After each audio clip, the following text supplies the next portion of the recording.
Don't you dare leave me. Stay with me, please. It's all right. I love you. The bullet tore through her shoulder. In the split second, she made a choice that would change everything. And as Brenda collapsed into his arms, the Korean Mafia boss finally understood the one thing his empire could never protect him from. This is the moment everything started to change. The fluorescent lights of the 47th floor hummed their monotonous symphony as Brenda Jakes smoothed down her charcoal pencil skirt and straightened the stack of confidential folders on her desk. It was 11:47 p.m. on a Thursday, long past the time when reasonable people went home to their families. But Brenda had learned 3 years ago that working for the Kang Empire meant operating on a different clock entirely, one that ticked to the rhythm of international wire transfers, coded messages, and meetings that never appeared on any official calendar. She pressed her fingertips against her temples, trying to massage away the headache that had been building since the afternoon conference call.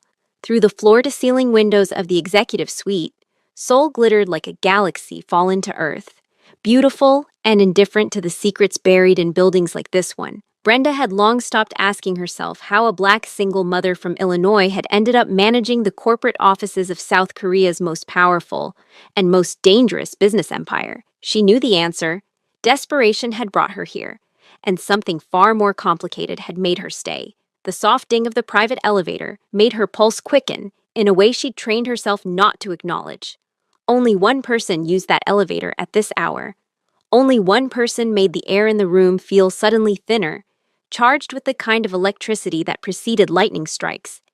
Kang Min-jae emerged from the elevator, like a shadow gaining substance, 6 feet of controlled lethality wrapped in a bespoke Tom Ford suit that probably cost more than her annual rent. His face could have been carved from marble by an artist who understood that true beauty often came with an edge sharp enough to draw blood. High cheekbones, a jaw that looked capable of making decisions that ended lives, and eyes so dark they seemed to absorb light rather than reflect it. He didn't look at her immediately. He never did. It was part of the dance they'd perfected over 3 years.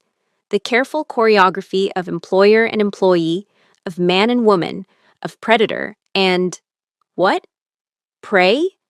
Brenda had never been sure which role she played in whatever this was between them. The Busan Files, he said in that voice that managed to be both velvet and steel. His English was flawless, barely touched by an accent, which somehow made him more dangerous. I need them before the morning call with Tokyo.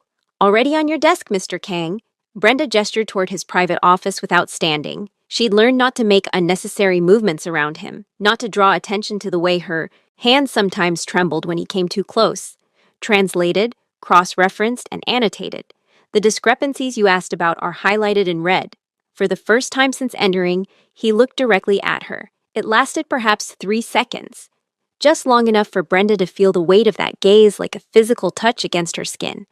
Just long enough for her to remember why she'd implemented her cardinal rule: never, ever let him see what he does to you. You should go home, he said, already moving toward his office. Your son needs his mother.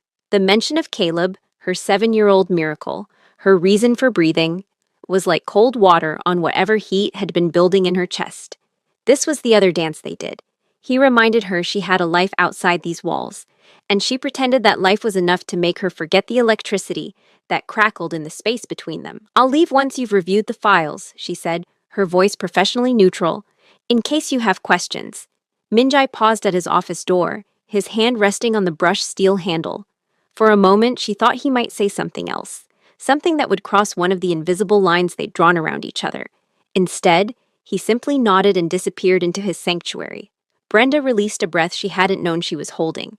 She reached for her phone, checking the time and the 3 messages from her babysitter, Mrs. 1. Caleb asleep. Don't worry, take your time. But time was the one luxury Brenda couldn't afford. Not in this job. Not in this life she'd built on the razor's edge between legitimacy and something far darker. Because despite the corporate veneer, despite the legal-looking paperwork, and the respectable office address, Brenda knew exactly what the Kang Empire really was. She'd known since her 2nd week, when she'd accidentally opened a file she wasn't meant to see. Since she'd decoded enough conversations to understand that the imports they discussed weren't electronics, And the distribution networks had nothing to do with retail. She'd known since the night she'd watched Minjai wash blood from his hands in the executive bathroom, his face as calm as if he'd been washing away ink instead of evidence. She should have run then. Any sane woman would have grabbed her son and disappeared into the night. But Brenda had learned long ago that sanity was a luxury for people who had choices, and she'd made hers the moment she'd looked into Minjai's eyes that night, and he'd said, with devastating simplicity, "Now you know. The question is, can I trust you?" She'd said yes. God help her, she'd said yes. The sound of shattering glass exploded through the office. Brenda's head snapped up, her heart lurching into her throat. Through the open door of Minjai's office, she could see him standing perfectly still, staring at something on his computer screen. Around his feet, a crystal tumbler lay in pieces, expensive whiskey spreading across the marble floor like blood. "Mr. Kang?" She was on her feet before conscious thought, moving toward his office even as every instinct screamed at her to run in the opposite direction. He didn't turn around. His voice, when it came, was colder than she'd ever heard it. "Get out! Sir, what? Get out!" Each word was a bullet. "Go home to your son, Brenda. Now." The use of her first name, so rare it felt like an intimacy, only amplified the wrongness of the moment. Something had shifted. Something had broken. And in the 3 years she'd worked for Kang Minjai, she learned that when things broke in his world, people bled. "Welcome back, my beautiful family and friends. I have missed you all. Missed all the experiences we've been growing with. It's been a rough ride, but trust me. We're getting everything back and running. So stick around. I need your support on YouTube now more than ever. Thank you specially for sticking around to this very moment. If you're hooked in and you're ready to enjoy this story, click subscribe and let me know in the comments where you're watching from. Because tomorrow, I will be giving you another story just as interesting as this one, and you don't want to miss it. Now, back to the story. But Brenda didn't move. Something in the rigid set of his shoulders, in the way his hands had curled into fists at his sides, kept her frozen in the doorway. "What happened? This doesn't concern you." But his voice had lost some of its edge, replaced by something that sounded almost like fear? No, Kang Minjai didn't fear anything. That's what made him who he was. Then why can't I leave? The question escaped before she could stop it, before she could remember her place, her role, the walls they'd so carefully constructed. He turned then, and what she saw in his face stole the breath from her lungs. Rage. Yes, she'd expected that. Minjai wore rage like other men wore cologne. But beneath it, threaded through it like gold through rock, was something raw. Something that looked dangerously close to desperation.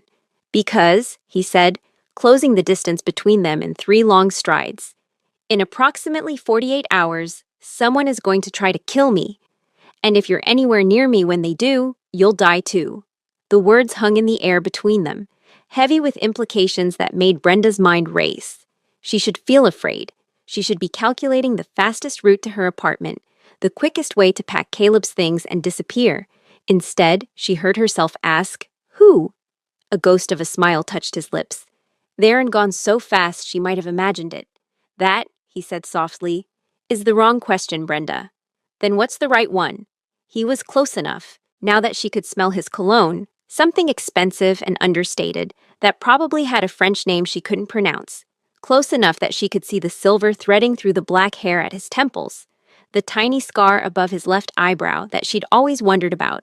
Close enough that the air between them felt combustible. "The right question," Minjai said, his eyes searching hers with an intensity that felt like drowning, "is whether you'll help me stop them." And there it was. The moment Brenda would look back on later and recognize as the point of no return. The moment when she should have said no, should have protected herself and her son, should have chosen the safe path she'd worked so hard to build. Instead, she thought of Caleb's college fund. Fattened by 3 years of Minjai's generous salary, she thought of the private school he attended, the medical insurance that covered his asthma treatments without question. She thought of every time Minjai had asked her to stay late, and every time he'd made sure a car service took her home safely. Every business dinner where he'd seated her at his right hand like she belonged there. Every encrypted file he'd trusted her to handle. Every secret he'd placed in her hands. Have you ever stood at a crossroads where every choice felt both right and wrong at the same time? Drop a comment below. I'd love to hear about your moment of impossible decisions. She thought of the way he looked at her sometimes, when he thought she wasn't paying attention, like she was a riddle he couldn't solve, like she was something precious he didn't know how to hold without breaking. Tell me what you need, Brenda said, and felt the last wall between them begin to crack. Minjai moved to the bar cart near his desk, pouring 2 fingers of whiskey into a fresh glass. His movements controlled, precise. Betraying nothing of the storm she'd glimpsed moments before, the man was a master of masks, Brenda had learned. The question was which face he wore was the real one, or if perhaps they all were. 3 years ago, he began, not looking at her. When I hired you, do you know what my advisors said? Brenda remained in the doorway, her arms crossed protectively over her chest. I can imagine.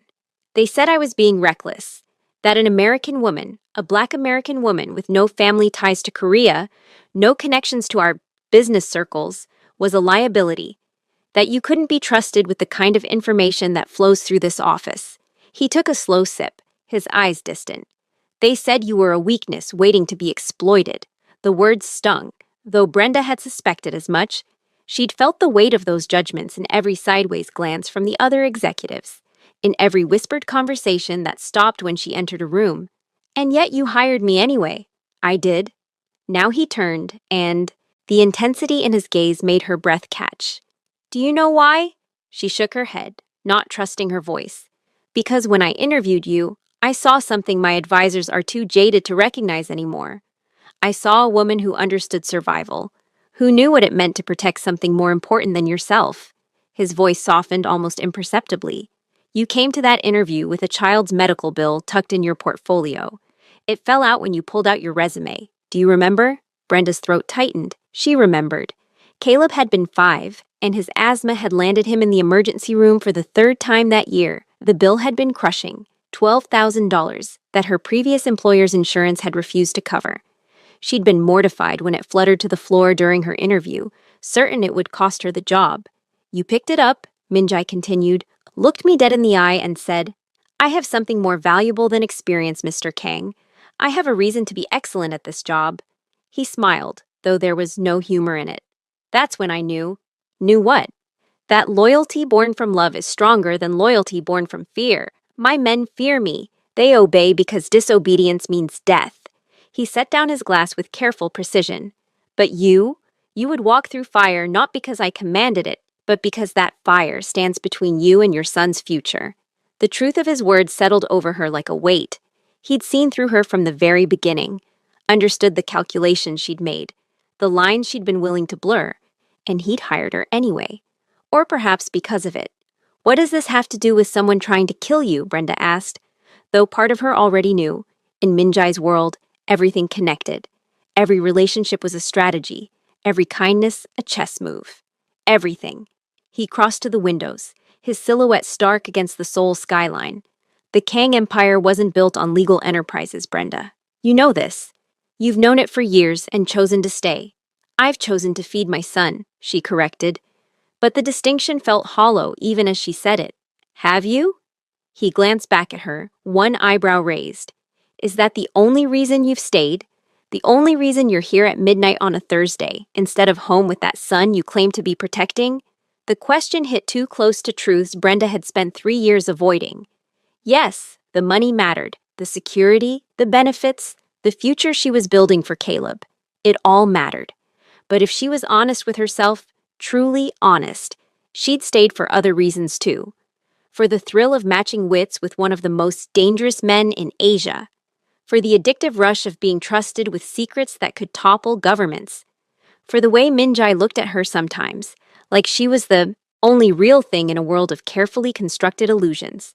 We're not talking about me, she said, deflecting. Someone wants you dead. Who? Minjai studied her for a long moment, and she could almost see him making calculations, weighing risks, deciding how much truth to offer. Finally, he said, My cousin, Park Jin-woo. The name was familiar. Brenda had processed enough wire transfers and property deeds to know the major players in the Kang family structure. Park Jin-woo managed the Busan operations, a portfolio that included shipping, real estate, and what the files euphemistically called import-export facilitation. Why? She asked. Because I've decided to go legitimate. The words were simple, but their implications were seismic. Or as legitimate as a man with my history can ever be. I'm 42 years old, Brenda. I've spent 20 years building an empire on blood and fear, and I'm tired. There was something in his voice, a weariness that made him seem suddenly human in a way that frightened her more than his violence ever had.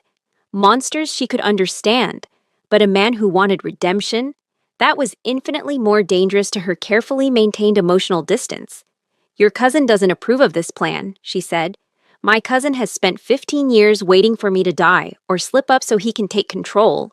Legitimacy threatens his ambitions. Legal businesses have oversight, accountability, paper trails. The kind of empire Jinwoo wants to build requires shadows. Minjai's jaw tightened. He's been quietly forming alliances with the Yakuza, promising them access to our Korean networks in exchange for backing his coup. A coup, Brenda repeated. You mean? I mean that in 48 hours during the annual board meeting, Jinwoo plans to make his move. He has 6 of the 12 board members in his pocket. If I die during the meeting, an unfortunate accident, a tragic attack by rivals, he assumes control by majority vote within hours. The pieces were falling into place with sickening clarity. You found proof. Intercepted communications. One of my people in Busan is still loyal. He gestured to his computer. The files came through 20 minutes ago. Detailed plans, timelines, the name of the shooter they've hired. His voice went cold. And a contingency list. Contingency for what? For loose ends, people close to me who might ask questions or cause problems during the transition. He turned to face her fully, and the look in his eyes made her blood run cold. You're on that list, Brenda. 3rd name, right after my head of security and my attorney. The floor seemed to tilt beneath her feet. Me? Why, I'm just what? Just my office manager? Minjai's laugh was bitter. You've handled every sensitive file that's crossed this desk for 3 years. You know bankos, accounts, property holdings, business associates. You've sat in on meetings with politicians and prosecutors. You translate documents that could send half of Seoul's elite to prison. He took a step toward her. And Jin Woo is smart enough to know that the woman who manages Kang Min-jae's affairs knows where all the bodies are buried. Literally, in some cases. Brenda's mind raced. Caleb, Mrs. One, their apartment, everything she'd built, every wall she'd erected to keep her son safe from the darkness of this world. It had all been an illusion. She'd been marked the moment she'd accepted this job. Maybe even before that, the moment Min-jae had looked at her across that interview desk and seen something worth protecting. Or worth using. So, what do you want from me? Her voice came out steadier than she felt. You said you needed my help. How can I possibly help you stop an armed coup? Min-jae reached into his desk drawer and pulled out a flash drive, holding it up to the light. This contains copies of everything. Financial records, communications, video surveillance from our properties showing Jinwoo's meetings with Yakuza operatives. Enough evidence to destroy him and everyone backing him. Then use it. Expose him before the meeting. It's not that simple. If I move against Jinwoo directly, I start a war. The families backing him won't accept his removal without retaliation. Blood will spill across 3 countries. His fingers closed around the flash drive. But if he makes his move and fails, if his coup attempt is documented and witnessed by neutral parties, then I can eliminate him with the full support of the Syndicate Council. Self-defense, justified response, no war. The strategy was ruthless and elegant, exactly what she'd expect from Min-jae. But there was a piece missing. Where do I fit in? I need someone I trust absolutely to hold this insurance. Someone who isn't connected to the family, who can't be bought or intimidated by Jinwoo's people. He held out the flash drive. If something goes wrong at that meeting, if Jinwoo succeeds, I need you to take this to Agent Park Soo-jin at the National Intelligence Service. She's been building a case against the Yakuza for years. This would give her everything she needs. Brenda stared at the small piece of plastic and metal like it was a live grenade. You're asking me to betray your own family, to destroy the organization you've spent 20 years building. I'm asking you to survive. His voice was rough, raw with something that sounded almost like emotion. If I'm dead, the empire doesn't matter anymore. But you have a son, a life, a future that has nothing to do with my sins. He pressed the flash drive into her palm, his fingers warm against her skin. Promise me. If I die, you take Caleb and run. You give this to Agent Park and disappear. The weight of the drive seemed impossibly heavy. Brenda looked up at him, really looked, and saw past the carefully constructed armor to the man beneath. A man who'd killed, yes, who'd built an empire on fear and violence, but also a man who'd hired a desperate single mother and paid for her son's medical care, who sent her home in cars at midnight and never once made her feel unsafe despite the power he held over her. A man who was, she realized with dawning horror, trying to protect her even as his world collapsed. "And if you don't die," she whispered, "if this plan works and you survive?" Something flickered in his eyes. Hope, maybe, or just the reflection of city lights. "Then maybe," he said softly, "we can talk about why you really stayed."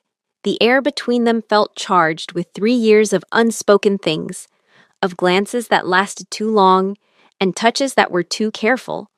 Brenda had spent so long pretending there was nothing between them but professional obligation, that she'd almost convinced herself it was true. Almost. "I stayed," she said, and her voice was barely audible. "Because my son needs stability. Because you pay well. Because? Minjai had moved closer without her noticing, or maybe she'd moved toward him. The space between them had shrunk to nothing, and she could feel the heat radiating from his body. "Because you see me," she finished, and the admission felt like standing naked in front of him. Not just the single mom, not just the employee, you see, me. For a moment, just a heartbeat, his mask slipped entirely. She saw longing there, and loneliness, and a hunger that had nothing to do with power or control. His hand lifted, almost of its own accord, reaching for her face. Then his phone buzzed, shattering the moment like a stone through glass. Minjai stepped back, the wall slamming back into place so fast Brenda almost doubted they'd ever fallen. He checked the message, his face hardening. "My security team. They've picked up unusual activity near your apartment building." Ice flooded her veins. "Caleb, I'm sending men there now, but you need to go. Pack light. Whatever you and your son need for a few days. You're staying in one of my safe houses until this is over. I can't just disappear. My son has school. You have 48 hours to stay alive." Minjai cut her off, his voice hard as stone. "School doesn't matter if Jinwoo's people decide you're easier to eliminate before the meeting than after. Go, now." He was right, and they both knew it.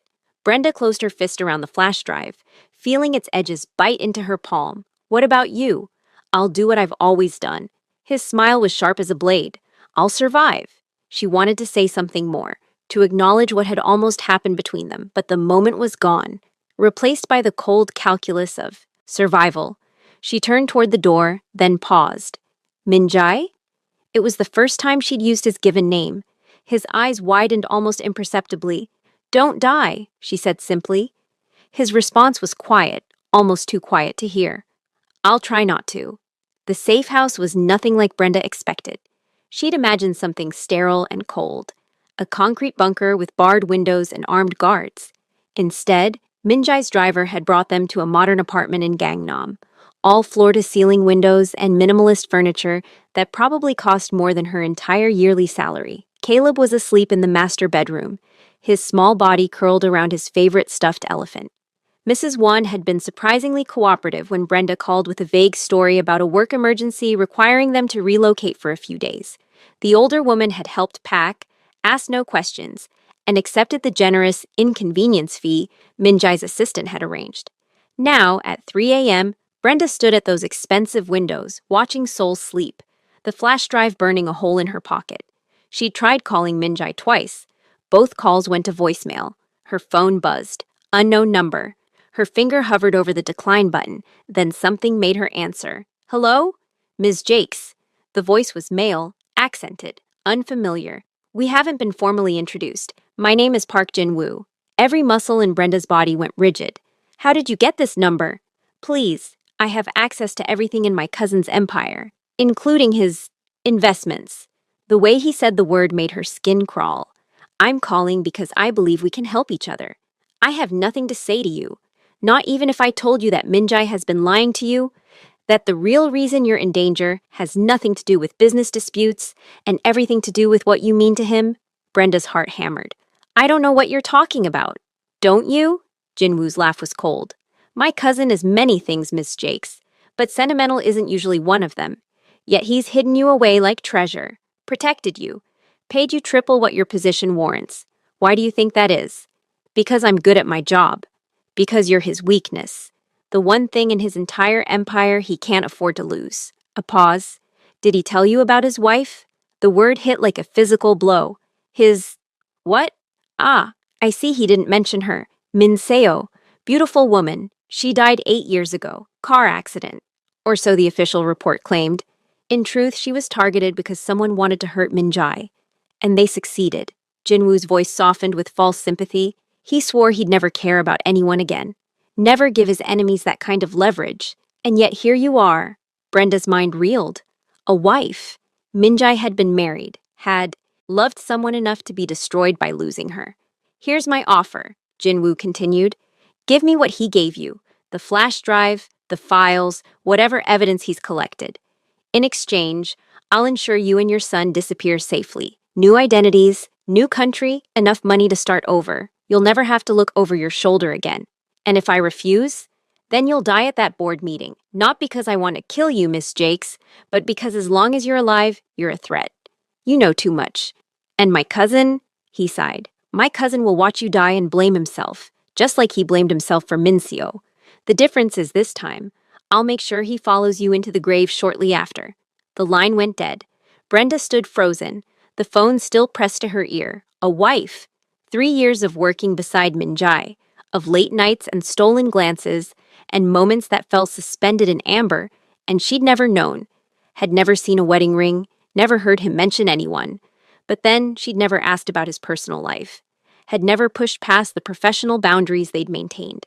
Because asking meant opening doors, and opening doors meant admitting there was something between them worth naming. Her phone buzzed again. This time, it was Minjai. Are you safe? No greeting, just the question. Jinwoo called me. She heard his sharp intake of breath. He knows about the flash drive. He knows I'm here. A string of Korean curses, low and vicious. I'm coming to you. Lock the doors. Don't open them for anyone but me. Minjai, wait. But he'd already hung up. Brenda checked on Caleb. Still sleeping, peaceful, unaware that his mother's choices had put them both in the crosshairs of a war between monsters. She tucked the blanket around him, kissed his forehead, and whispered a prayer she wasn't sure anyone was listening to. Then she went to the living room and waited, the flash drive in one hand and her phone in the other, for the man with secrets to arrive and explain why she'd never been just an employee at all. Minjai arrived 30 minutes later, flanked by 2 security guards who positioned themselves outside the apartment. He looked different than she'd ever seen him, his tie gone, his shirt partially unbuttoned, his usually perfect hair disheveled, as if he'd run his hands through it repeatedly. You should have told me Jinwoo made contact immediately, he said, pacing the living room like a caged predator. I'm telling you now. Brenda's voice was sharper than intended. Just like you should have told me about your wife. He stopped mid-stride, his back to her. The silence stretched so long she thought he might not respond at all. Minseo. Her name on his lips sounded like a prayer and a curse. She wasn't supposed to be part of this world. I kept her separate, protected. Or so I thought. He turned, and the anguish in his eyes was naked, unguarded. They took her from me to prove a point, that no one in my position gets to have normal things. Love, family, peace. Who took her? The Yakuza clan I was at war with at the time. They've since been dealt with. But the lesson remained. His jaw tightened. I swore I'd never let anyone close again, that I'd never give my enemies ammunition. Then why did you hire me? The question escaped before Brenda could stop it. Why keep me around if I'm such a liability? Because I'm apparently a fool who can't follow his own rules. The admission seemed dragged from somewhere deep. You walked into my office with your son's medical bills and your impossible dignity, and I couldn't look away. The air between them felt electric, dangerous. Minjai, I know what you're going to say, that this is inappropriate, that I'm your employer, that you have a son to think about. He closed the distance between them. But Jinwoo was right about one thing. You aren't just an employee. You haven't been for a long time. Brenda's heart pounded so hard, she thought it might break through her ribs. Then what am I? The reason I'm trying to go legitimate. The reason I wake up and think maybe there's more to life than empire and violence. His hand lifted, hesitant. And this time when he touched her face, she didn't pull away. You're the possibility of redemption I don't deserve. She should step back. Should remember all the reasons this was insane. The danger, the differences between them, the blood on his hands. But his touch was gentle, reverent, and the look in his eyes stripped away every defense she'd built. "I have a son," she whispered, but even she could hear it wasn't a rejection. "I know, and he deserves better than to grow up with a mother constantly in danger because of me." His thumb traced her cheekbone. "That's why you need to take the flash drive and run. Tonight. Let me handle Jinwoo alone." "No. Brenda. No." She caught his wrist, holding his hand against her face. "You don't get to protect me by pushing me away. I stayed for 3 years knowing what you are, what you do. You think I didn't have chances to leave? Better offers? Safer positions?" Her voice cracked. "I stayed because somewhere along the way, this stopped being just a job. You stopped being just my employer. Then what am I?" He threw her words back at her. "The most terrifying mistake I've ever made." She laughed, the sound broken. "The man I can't afford to love but can't figure out how to stop caring about." The word, love, hung between them like a lit match near gasoline. For a heartbeat, neither moved. Then Minjai pulled her against him, his arms wrapping around her with desperate strength. And Brenda buried her, face in his chest, and let herself, for just a moment, stop being strong. "I won't let Jinwoo hurt you," he murmured into her hair. "Or your son, whatever it takes." "Then don't go to that meeting alone." She pulled back enough to look up at him. "Let me help. Let me be your witness, your backup.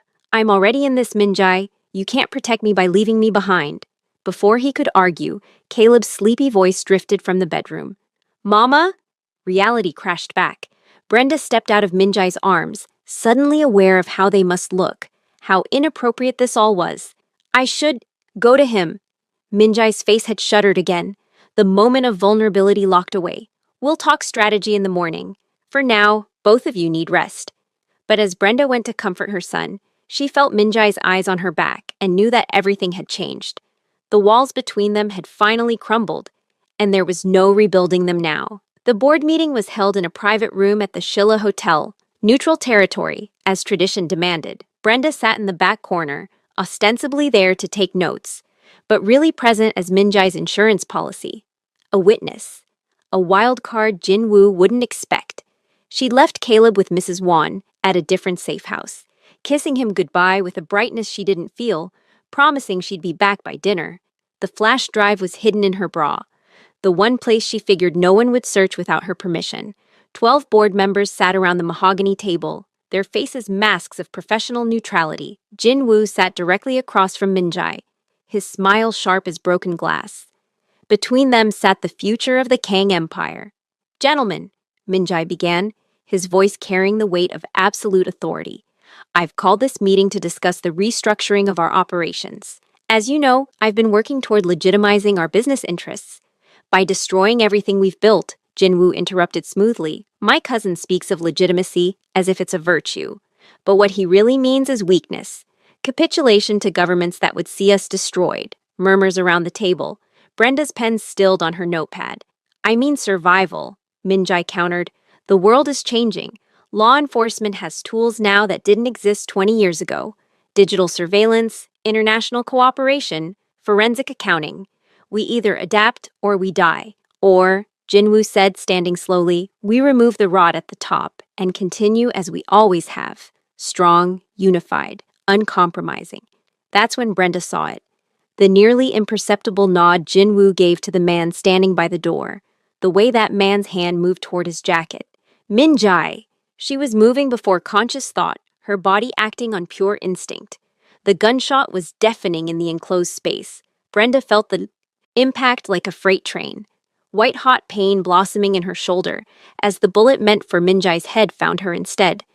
She hit the floor hard, her vision swimming, dimly aware of chaos erupting around her. Minjai's roar of rage, gunfire, screams, the metallic taste of blood in her mouth. Then his face above hers, his hands pressing against her shoulder, his voice ragged with something that sounded like terror. "No, no, no, Brenda, stay with me, stay with me." "The drive," she gasped, each word agony. "Inside pocket, left side." "Fuck the drive." His composure had shattered completely. "You're not dying. I won't let you."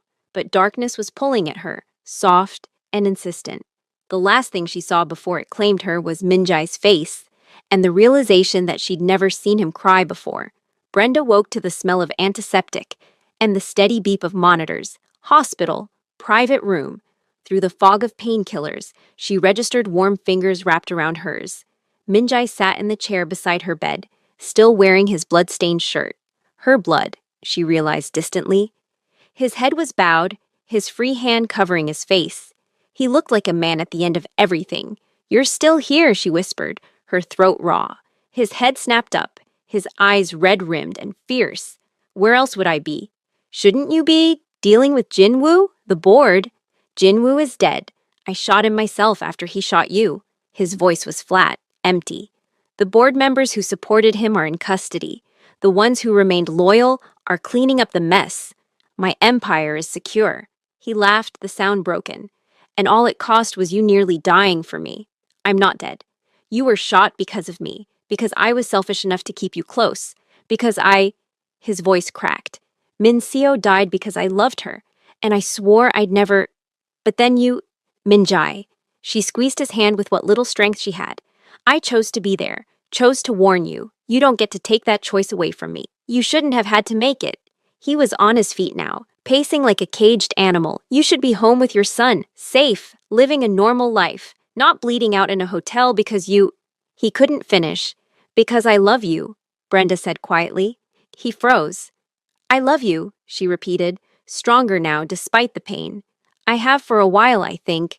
Maybe since that first year when Caleb got sick and you personally called the hospital to authorize his treatment.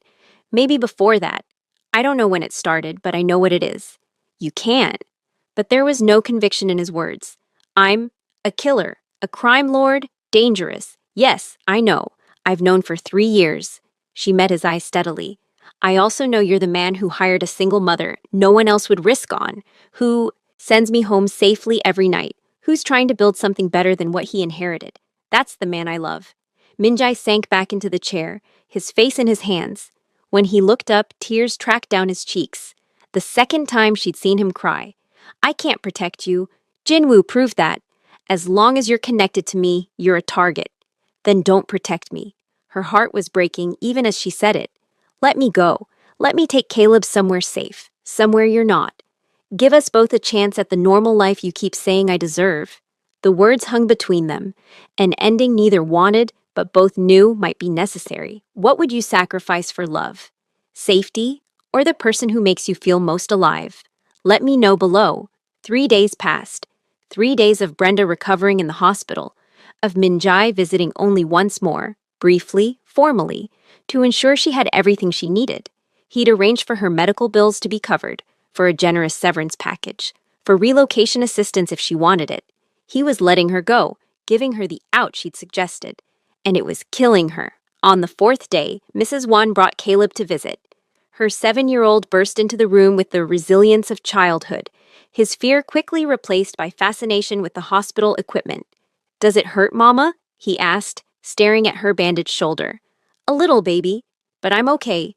Mrs. Wan said you were a hero, that you saved someone important." His eyes, so much like his father's, though that man had never bothered to stick around, were wide with admiration. "Like a superhero." Brenda's throat tightened. "I just did what I had to do. That's what heroes do, though." Caleb climbed carefully onto the bed beside her. "They do the hard thing because it's right, even when they're scared." Out of the mouths of babes, Brenda held her son close, breathing in his little boy's smell of soap and playground dust, and realized something fundamental. She'd been trying to protect Caleb by playing it safe, by keeping her distance from Minjai, by building walls. But what kind of lesson was that teaching him? That love wasn't worth the risk? That you should run from the hard things?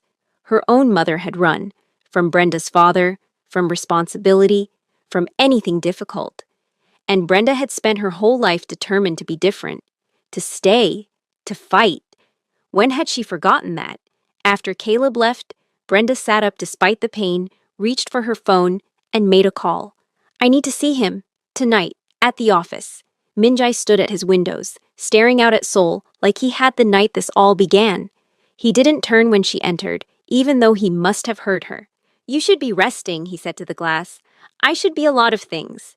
Brenda crossed the office. each step sending twinges through her shoulder. But mostly, I should be with you. Now he turned, his expression carefully neutral. Brenda, I know what you're doing. You're pushing me away to protect me. Very noble, very self-sacrificing. She stopped in front of him. Also very stupid. I almost got you killed. No, Jin Woo almost got me killed. You gave me a choice, and I made it. I'd make it again. She reached up with her good arm, touching his face. I love you, Minjai. Not despite the danger, not ignoring who you are. I love you because I see all of it, the darkness and the light, and I choose it anyway. What about Caleb? Caleb deserves a mother who's brave enough to fight for what she wants, who shows him that love is worth the risk. Her voice softened. He also deserves a chance to know the man who's been more of a father figure in 3 years than his biological father ever was. Something broke in Minjai's expression, the last wall crumbling. I don't know how to do this, how to be someone's person. Neither do I. We'll figure it out together. She smiled despite the tears on her cheeks. That's what love is, isn't it? Figuring it out as you go. He pulled her against him, careful of her injury, and buried his face in her hair. I love you, he whispered. God help me. I love you so much it terrifies me. Good, Brenda said, holding him tight. Love should be a little terrifying. 6 months later, the transformation was visible everywhere. The Kang Empire, now officially Kang International Holdings, had divested from its shadow operations. Real estate, legitimate shipping, technology investments. Minjai had kept his word about going legitimate, though Brenda knew the transition wasn't without casualties. Some of his old associates had walked away. Others had been encouraged to find new employment. But tonight wasn't about business. Tonight was personal. Brenda stood in front of the mirror in Minjai's, their penthouse, adjusting the emerald dress he'd chosen for her. Her shoulder had healed, leaving only a small scar she decided not to hide. It was part of her story now, part of them. Mama, you look like a princess. Caleb bounced into the room, already dressed in his little suit. In 6 months, he'd grown comfortable in this new life, splitting time between the penthouse and their kept apartment. More importantly, he'd grown to love Minjai, who'd proven surprisingly patient with 7-year-old questions and surprisingly good at helping with homework. Thank you, baby. She kissed his forehead. You look very handsome.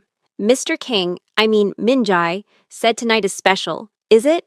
Before she could answer, Minjai appeared in the doorway, devastating in a tailored tuxedo. His eyes met hers in the mirror, and the heat in them made her breath catch even after 6 months together. Very special, he confirmed, offering his hand to Caleb. Ready, both of you? The charity gala was being held at the same hotel where Brenda had taken a bullet. Minjai had bought the building 2 months ago and converted it into a center for single parents. Job training, childcare, medical assistance. A redemption project, though he'd never call it that. As they entered the ballroom, cameras flashed. The press had been fascinated by their story.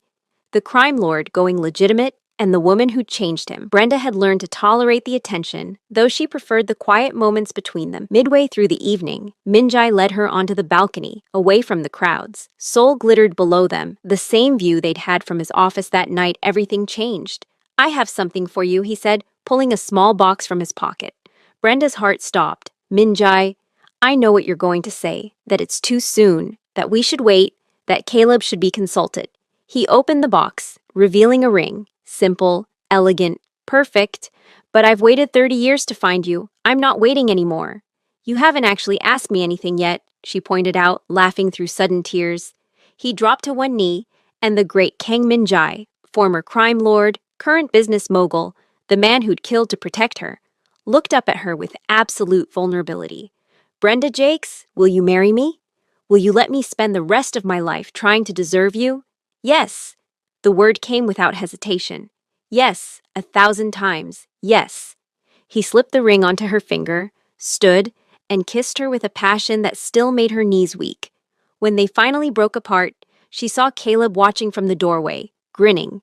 Does this mean Minjai's going to be my dad for real? He asked. Minjai knelt down to Caleb's level.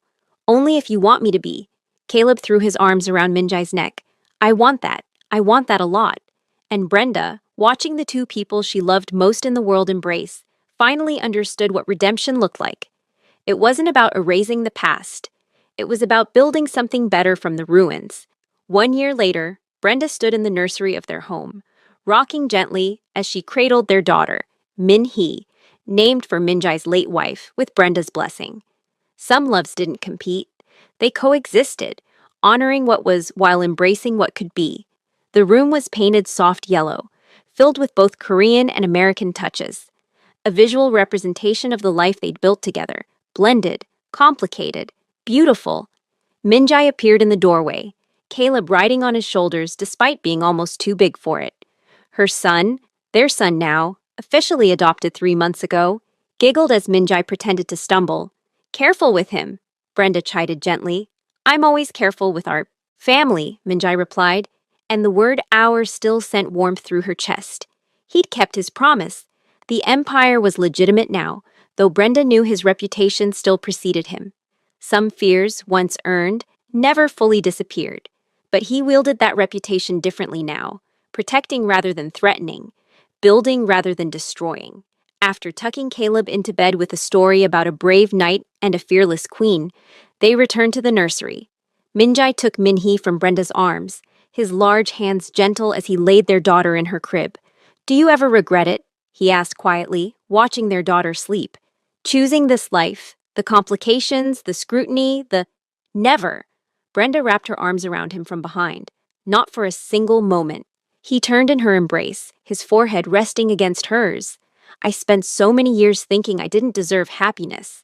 That redemption wasn't meant for men like me. And now? Now I wake up every morning next to you and think maybe grace isn't something you earn. Maybe it's something you accept when it's offered." His lips brushed hers softly. "You offered me grace, Brenda. You and Caleb, and now Min-hee. You gave me a family when I thought I'd lost the right to have one. You gave me something too," she said. "You saw me, really saw me, when everyone else just saw a struggling single mom. You gave me purpose, partnership, passion. You gave me a love story I never thought I'd have." They stood together in the soft glow of the nightlight, their daughter sleeping peacefully, their son safe down the hall, and the city they'd claimed as theirs spreading out beyond the windows. The journey from that first night in his office, when she'd been just an employee and he'd been just her dangerous boss, to this moment had been anything but simple. There had been bullets and blood, secrets and sacrifice. There had been fear and fury, and moments when the easy choice would have been to walk away. But love, Brenda had learned, was rarely easy. It was brave. It was choosing to stay when running would be safer. It was taking the bullet, speaking the truth, fighting for the future you wanted even when the odds seemed impossible. As Min-jae pulled her close and they swayed together in the quiet darkness, Brenda thought about the woman she'd been, desperate, afraid, alone, and she looked at the woman she'd become, loved, strong, whole. Some stories ended with happily ever after. Theirs was more complicated than that, messier, more real, but it was theirs.